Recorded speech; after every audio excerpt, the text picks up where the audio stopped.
Amém, queridos irmãos, mais uma vez, bom dia, novamente, né?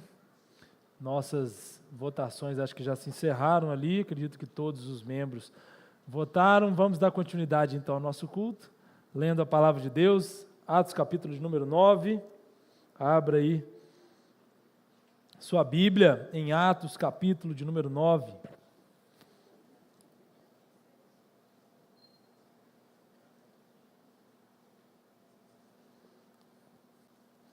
Louvado seja Deus. Cantamos que o Senhor é o pão da vida, Ele é a luz do mundo, Ele é a videira verdadeira. Quem tem sede, vem e beba. Obrigado. Deus abençoe, Bruno. Irmãos, essa é a mensagem do Evangelho. É um convite àqueles que ainda não conhecem a Cristo. E é um pouco disso que eu quero falar com você nessa manhã, olhando para Atos, capítulo número 9, que é um momento que retrata a conversão do apóstolo Paulo, que retrata a mudança de direção do famoso, conhecidíssimo apóstolo Paulo. Acredito que seja conhecido se não for de todos, da maioria. Quem foi Paulo? Paulo foi um grande plantador de igrejas, plantou inúmeras igrejas pelo mundo, conhecido da sua época. Chegou diante de autoridades. O apóstolo Paulo é o maior escritor do Novo Testamento, escrevendo 13 dos 27 livros que nós temos no Novo Testamento escritos por esse homem. Mas Atos 9 vai mostrar para nós o início da trajetória dele, o começo da caminhada dele. E é tão interessante a gente pensar nisso e observar o que esse texto, conhecido, já talvez lido várias vezes por alguns, tem a nos ensinar nessa manhã. E eu quero te dizer que o que esse texto tem a nos ensinar é exatamente isso. Quem tem sede precisa ir à fonte, precisa beber dessa água que mata a sede da nossa alma, que responde às questões mais complexas do ser humano. Alguns dizem, para que o homem consiga viver, é essencial que ele tenha algumas coisas. Algumas coisas são básicas para a existência humana. Quais são elas? Ele tem que ter o que comer, ele tem que ter o que beber, ele tem que ter o que vestir, ele vai depois buscar segurança. Então ele quer segurança para ele, para a sua família, ele vai buscar relacionamentos, ele vai conviver dentro de uma sociedade, ele precisa dessas trocas. São coisas que são ditas como essenciais para a vida, e não sou eu que estou dizendo isso, tá? São coisas essenciais, todo ser humano vai buscar prioritariamente essas coisas. Mas a palavra de Deus, o Evangelho, e Atos capítulo 9, vão dizer para nós que existem outras coisas que são talvez até prioritárias, até mais do que o alimento, vamos dizer assim, que são Cristo e a igreja. As duas coisas que eu quero apresentar a vocês nessa manhã. Tão essenciais ou mais essenciais do que o que você come, do que o que você bebe, é Cristo Jesus na sua vida. É Cristo Jesus para você, em seu coração. E a igreja, que é assim que Deus escolheu trabalhar. Num tempo onde as pessoas são tão feridas, tão decepcionadas, machucadas, desacreditam da igreja, a palavra que eu tenho para você nessa manhã é exatamente essa. Deus escolheu trabalhar, juntando essas duas coisas, Cristo e a igreja. Jesus e os seus discípulos. É assim que Deus escolheu. E nós vamos ver isso em Atos, capítulo 9, para mostrar para nós nessa manhã que todos nós aqui, todo ser humano na face dessa terra precisa de dois encontros, com Cristo e com a igreja. Dois encontros são essenciais. Alguns vão dizer, você não pode passar dessa vida sem plantar uma árvore e escrever um livro, viu, Zé? Você não pode passar a sua vida sem essas duas coisas. Você já fez alguma dessas duas? Já plantou uma árvore? Já escreveu um livro? Então, você pode fazer isso ainda. Dizem isso. Eu não me lembro se eu plantei uma árvore, não, acho que não. Já plantei feijão quando era criança, no máximo. A gente tem que plantar uma árvore e escrever um livro. Eu te digo, você precisa ter dois encontros nessa vida, que você não pode deixar para depois. Não tem como deixar para depois. Você precisa encontrar Jesus no caminho, e você precisa encontrar a igreja de Jesus. São 2 encontros que você não pode deixar para depois. Esses 2. Então vamos lá. Atos 9, verso 1, diz assim, acompanha comigo aí. Deixa eu tomar aqui uma água antes. Diz assim, verso 1.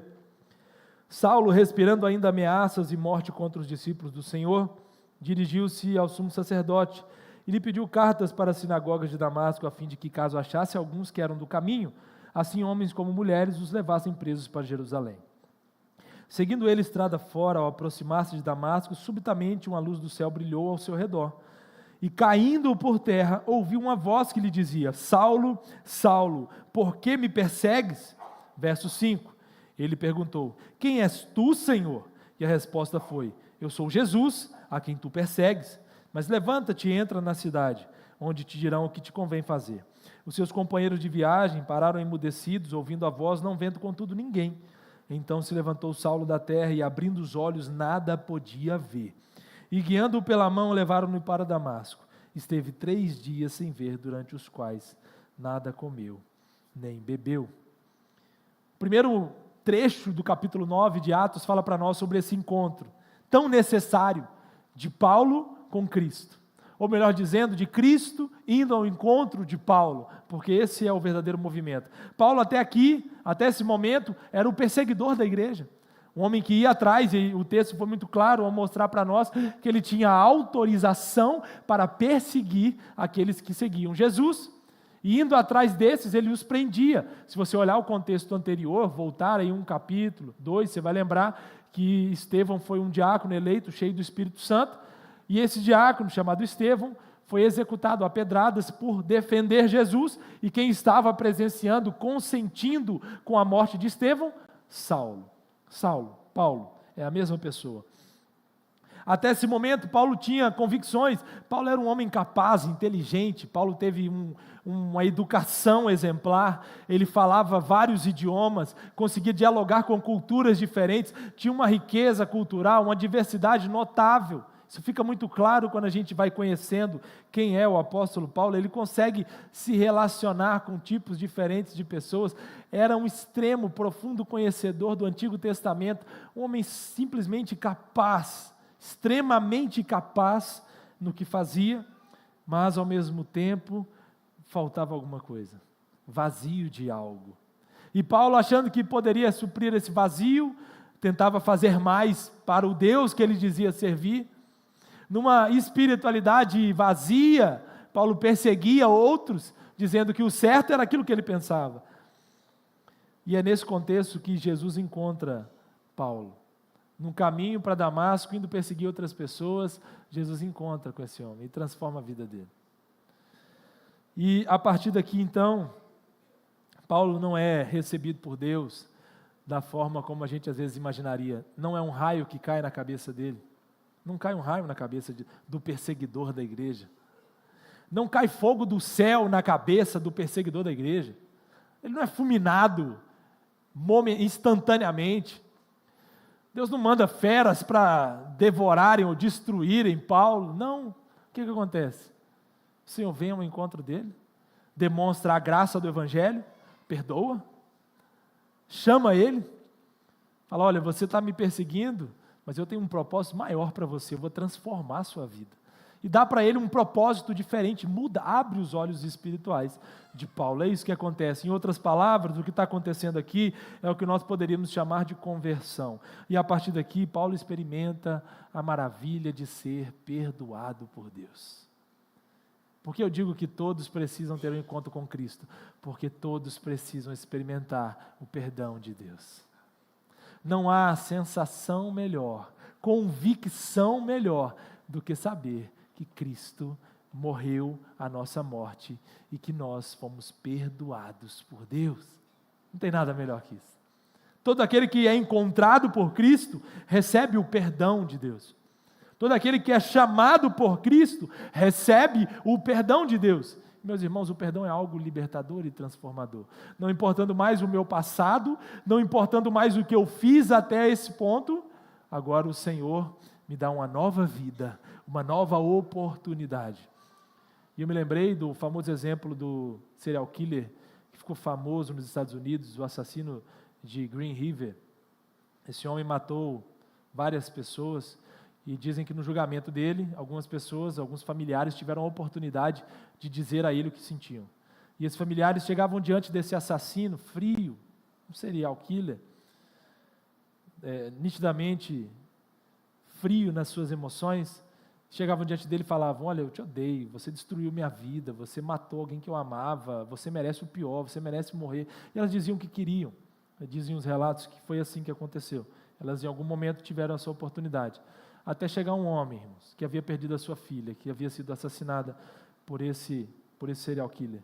E esse homem diz as seguintes palavras: há pessoas aqui que te odeiam, eu não sou uma delas, eu te perdoo.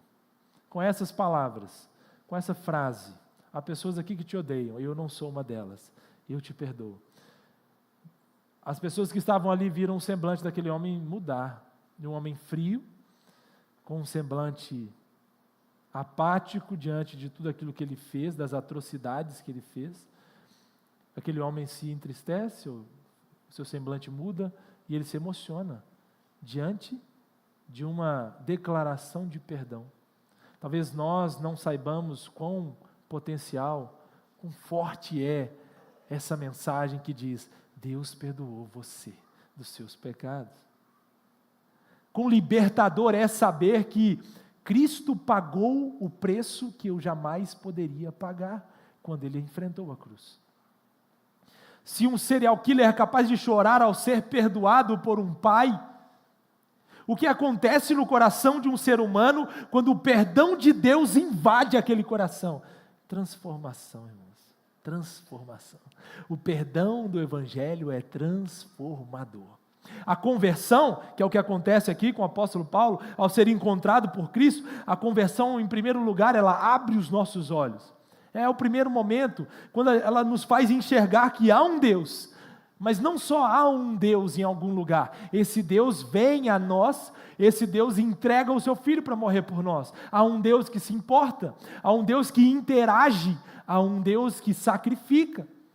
Mas Ele não só abre os nossos olhos, a conversão planta em nós um sentimento, um afeto de amor por Deus. Nutre dentro de nós um amor que não havia antes. Antes nós amávamos a nós mesmos, amávamos outras coisas, adorávamos outras coisas, como o presbítero Samuel falou. Agora, quando experimentamos a conversão, esse encontro com Cristo, o Senhor planta em nós um amor por Deus. E passamos a amar ao Senhor, a desejar o Senhor, a buscar o Senhor, a buscar um relacionamento com Ele. A partir da conversão eu quero conhecer mais a Deus, a partir da conversão eu quero buscar mais a Deus, eu quero que Deus esteja mais perto, eu quero, a partir disso, e essa é a última etapa, eu quero agradar a Deus. E quando eu decido agradar a Deus, as minhas atitudes, as minhas inclinações, as minhas convicções mudam. As minhas práticas mudam.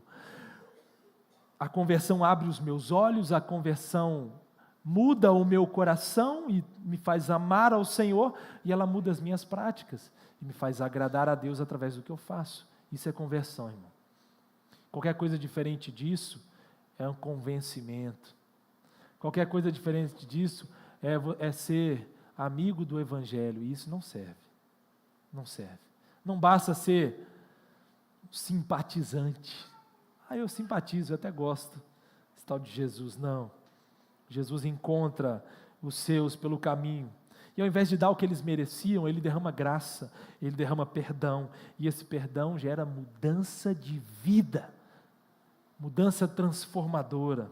Realmente transformadora. Por isso eu digo, todos aqui precisam de um encontro verdadeiro com Cristo. Não saia daqui nessa manhã sem ter a convicção de que Cristo já te encontrou pelo caminho. Não viva a sua vida, não termine a sua vida sem a convicção de que Cristo já te encontrou pelo caminho. E de que ao te encontrar, Ele transformou a sua vida, implantou em você um sentimento, um afeto por Deus, que mudou a sua história. Isso é conversão. Por isso, Saulo sai de perseguidor da igreja a plantador de igreja. Por isso nós saímos de uma vida de pecado para uma vida que agrada ao Senhor. Por isso aquele que mentia, não mente mais, fale a verdade. Por isso aquele que roubava, não roube mais, agora trabalhe. É assim que o Evangelho transformador faz. Essa é a verdadeira conversão que o encontro com Cristo é capaz de promover. Paulo foi encontrado por Cristo. E você? E você? Já foi encontrado por Cristo? Já abriu o seu coração para Jesus? Já entendeu que a conversão é um fato na sua vida? Ou você está ainda levando as coisas? Não perca a oportunidade, querido. O apóstolo Paulo foi chamado, e esse chamado é irresistível. É irresistível. Mas o texto continua, e eu quero te mostrar um segundo movimento desse texto. A partir do verso 10, há algo extraordinário aqui. Mostrando para nós que todos nós precisamos de uma comunidade de fé. Todos nós precisamos de um lugar para chamar de nosso. Todos nós precisamos de uma igreja. E eu não estou fazendo propaganda da Betel, estou falando das Escrituras, e você vai ver onde eu quero chegar. Verso 10, acompanhe comigo. Atos 9, verso 10. Ora, havia em Damasco um discípulo chamado Ananias. Disse-lhe o Senhor numa visão: Ananias, ao que respondeu: Eis-me aqui, Senhor. Então o Senhor lhe ordenou: Dispõe-te e vai à rua que se chama Direita, e na casa de Judas procura por Saulo, apelidado de Tarso, pois ele está orando. E viu entrar um homem chamado Ananias e impor-lhe as mãos, para que recuperasse a vista. Ananias, porém, respondeu: Senhor, de muitos tenho ouvido a respeito desse homem, quantos males tem feito aos teus santos em Jerusalém? E para aqui trouxe autorização dos principais sacerdotes para prender a todos que invocam o teu nome. Mas o Senhor lhe disse: Vai, porque este é para mim um instrumento escolhido para levar o meu nome perante os gentios e reis, bem como perante os filhos de Israel, pois eu lhe mostrarei quanto lhe importa sofrer pelo meu nome. Então Ananias foi, e entrando na casa, impôs sobre ele as mãos, dizendo: Saulo, irmão, o Senhor me enviou, a saber, o próprio Jesus, que te apareceu no caminho por onde vinhas, para que recuperes a vista e fiques cheio do Espírito Santo. Imediatamente lhe caíram dos olhos como que umas escamas, e tornou a ver. A seguir, levantou-se e foi batizado. E depois de ter se alimentado, sentiu-se fortalecido. Então permaneceu em Damasco alguns dias com os discípulos.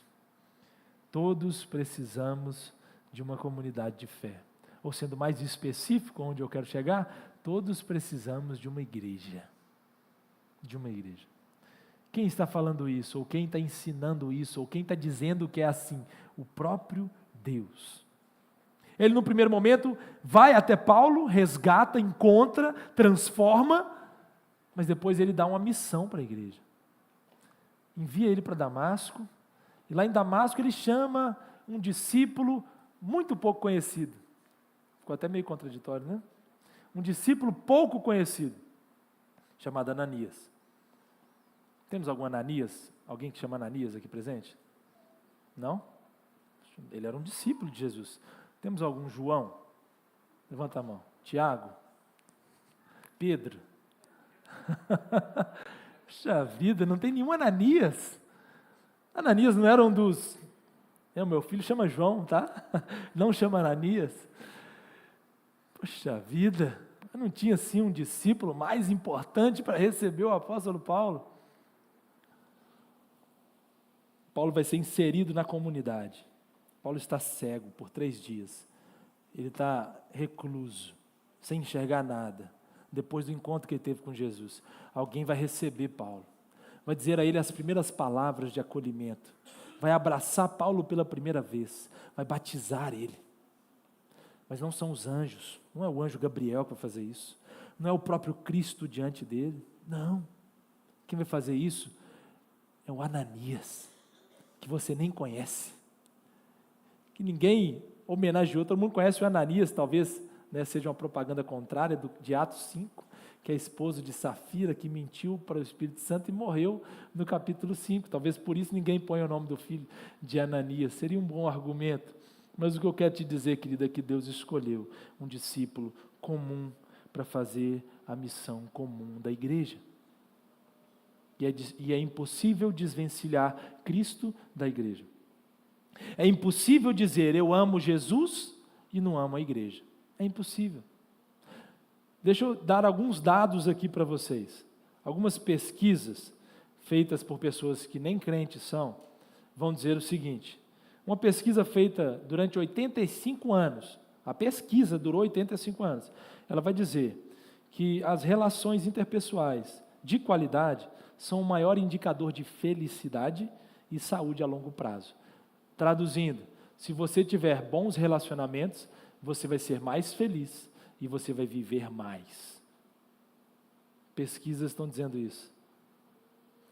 Bons relacionamentos. Num contexto onde a sociedade é cada vez mais individualista, onde nós nos fechamos cada vez mais para o relacionamento com o outro, a gente está ouvindo coisas que a igreja falou desde sempre.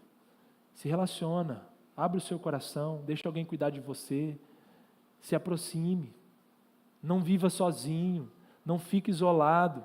Outras pesquisas vão dizer que pessoas socialmente conectadas têm 50% mais chances de sobrevivência a longo prazo. Olha só que coisa. Pessoas que são socialmente conectadas tendem a viver mais. Quer ver o que mais? A OMS alerta que a solidão associada à queda de coesão social custa bilhões em atendimento à saúde. Bilhões, eu falei milhões mais cedo, eu errei. Bilhões em atendimento à saúde. O que custa bilhões, pastor, em atendimento à saúde? Solidão. Solidão. Não sei se você sabe, não sei, talvez não seja a sua realidade, mas as pessoas se sentem sozinhas. Pessoas na terceira idade se sentem ainda mais sozinhas. Elas se sentem isoladas e por conta disso adoecem e precisam gastar os seus recursos em tratamentos, em medicações para anestesiar a dor da solidão. A dor da solidão. Por isso, o que nós estamos dizendo aqui, irmãos, há tantos séculos a igreja vem defendendo, está sendo confirmado, não que a gente precise dessas pesquisas, não precisamos, mas elas validam aquilo que estamos dizendo.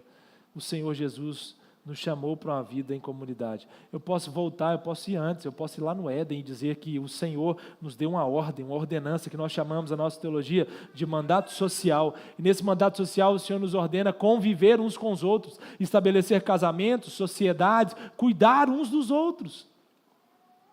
Cuidar uns dos outros. Por isso eu digo que todo ser humano, todos nós aqui precisamos de uma comunidade de fé. Precisamos de um lugar para chamar de nosso, para pertencer, para nos envolvermos. E fazendo isso, olha que coisa, quando você decide viver em comunidade, quando você responde a esse anseio que vem muito antes, que está plantado em você, você ganha com isso. Você vive melhor, você vive mais, você tem felicidade. Você vai adoecer, vai ter menos chance de adoecer emocionalmente, porque você tem pessoas perto de você. Sabe quem pode te oferecer isso? A igreja. Foi a maneira como Deus escolheu que as coisas funcionassem. Olha como que a igreja e Cristo são indivisíveis. Quando o Senhor vai até Paulo, o Senhor vira e fala assim: Paulo, por que você me persegue? E Paulo fica assim: quem é você? Quem és tu? Como assim eu te persigo? Jesus está dizendo: Paulo, você está me perseguindo, enquanto Paulo está perseguindo a igreja. Por isso, irmãos, a lógica que eu estou construindo é: perseguir a igreja é perseguir Cristo. Logo, rejeitar a igreja é rejeitar Cristo. Dizer que ama Cristo e não ama a igreja é uma contradição inconcebível na luz do Evangelho. Dizer que ama Jesus, mas não se relaciona com a igreja, não é sustentável dentro da perspectiva da palavra, porque essas duas coisas coexistem e são fundamentais. Cristo é o cabeça, a igreja é o corpo. Cristo é o noivo, a igreja é a noiva. Não há possibilidade de construir uma teologia que tenha Cristo e não tenha a igreja. Por mais que nos decepcionemos, possamos ferir e ser feridos, uma coisa é inevitável: o Senhor nos chama, nos converte, nos salva para pertencer a uma comunidade de fé, para pertencer à igreja de Jesus. Esse é um fato inegável. Por isso, meu irmão, nessa manhã, eu gostaria de te lembrar que esse é o chamado de Deus para a sua vida. Talvez você já até tenha convicção sobre Jesus. Talvez você já até tenha vivido uma experiência de conversão, mas você está desconectado. O Senhor te chama para fazer parte de uma igreja. O Senhor te chama para se envolver verdadeiramente. E dizer, eu vou para uma igreja e vou chamar essa igreja de minha. E vou me expor, porque é na igreja que nós somos abraçados, acolhidos, exortados, orientados, discipulados. A igreja é esse lugar. É impossível viver a fé em Cristo sem a igreja. Rosária Butterfield, que tem um livro fantástico, fui apresentado a ele, pelos meus irmãos, Anderson, Raquel. Conheci, através do pastor Romulo, que mencionou esse... Olha, está dando um aviso aí na tela, apareceu só para mim. Ah não, apareceu ele também. Isso. Rosária Butterfield é uma senhora pacata, lá dos Estados Unidos, que diz a seguinte frase: o Evangelho transforma estranhos em vizinhos, vizinhos em amigos e amigos em família de Deus. Essa mulher acredita que a casa dela é o palco para a pregação do Evangelho. E ela pega estranhos e transforma em irmãos. Sabe o que Ananias falou para Paulo? Algo que às vezes está na nossa boca, que a gente não para pensar o peso. Ananias disse para Paulo o seguinte, antes um pouquinho, deixa eu voltar um pouco na conversa. Deus vira e fala assim, Jesus vira e fala, Ananias, vai ao encontro de Paulo. Ananias vira e fala assim, Senhor, eu não tenho nada com Paulo. Eu não tenho nada com esse homem. Ele é um perseguidor da igreja. Tem causado muitos males aos discípulos. Eu não quero, não é possível que eu tenha que ir ao encontro desse cara. E aí Jesus vira e fala, é isso mesmo, vai até o encontro dele, porque eu tenho propósito para que ele leve o meu nome diante de grandes homens e que ele sofra pelo meu nome. Ananias vai, ele obedece. O texto vai dizer, Ananias foi. Louvado seja Deus pelos discípulos que vão. Louvado seja Deus pelos discípulos que hoje ainda obedecem o chamado, que ainda vão ao encontro daqueles que estão distantes, que ainda vão até aqueles que estão desconectados e chamam eles para participar, chamam eles para presenciar um culto, para participar de um culto, chamam eles para um GD, chamam eles para conhecer o Evangelho, para estudar a palavra. Louvado seja Deus pelos Ananias que vão. Ananias vai, e quando Ananias chega, ele diz uma palavra que nós esvaziamos essa palavra. Ele vai dizer para Paulo o seguinte, Paulo, irmão. Paulo, irmão. Essa palavra faz toda a diferença. O Senhor me enviou aqui. Quando Ananias chama Paulo de irmão, ele não está usando um jargão do evangeliquez. E aí, meu irmão? Para que usamos irmão hoje? Pastor, a igreja é muito grande, né? Como é que eu vou gravar o nome de todo mundo? Quando eu olho para a pessoa e eu não sei o nome dela, eu vou falar o quê? Falo, ô Zé, beleza? Eu viro e falo, ô irmão, tá bom? E eu cumprimento, a pessoa virou uma forma de cumprimentar aquele que eu não sei o nome. Não sei o nome dele, vou chamar de irmão. Irmão é uma palavra teológica, irmãos. Todas as vezes que usamos essa palavra, estamos dizendo, somos parte da mesma família, servos do mesmo Deus, resgatados pelo mesmo Cristo, ligados pela mesma fé, unidos no mesmo propósito, remidos pelo mesmo sangue, o sangue de Cristo Jesus derramado na cruz. Isso significa ser irmão. E todas as vezes que eu digo irmão, eu estou dizendo, estamos juntos, caminhando na mesma direção, servindo ao mesmo Deus, unidos pela mesma fé. Nós temos algo em comum. Não pode ser algo vazio e distante. Por isso que quando entendemos que temos uma comunidade, estamos dentro de uma igreja local, nós estamos encontrando irmãos que servem conosco, que caminham conosco, que nos ajudarão a crescer e acertar com a vontade de Cristo. O irmão precisa sair do status de um estranho. Um dia ele foi um estranho. Um dia ele foi alguém distante, que não conheceu o Evangelho, que não conhecia o Evangelho. Ele foi aproximado. Ele conheceu.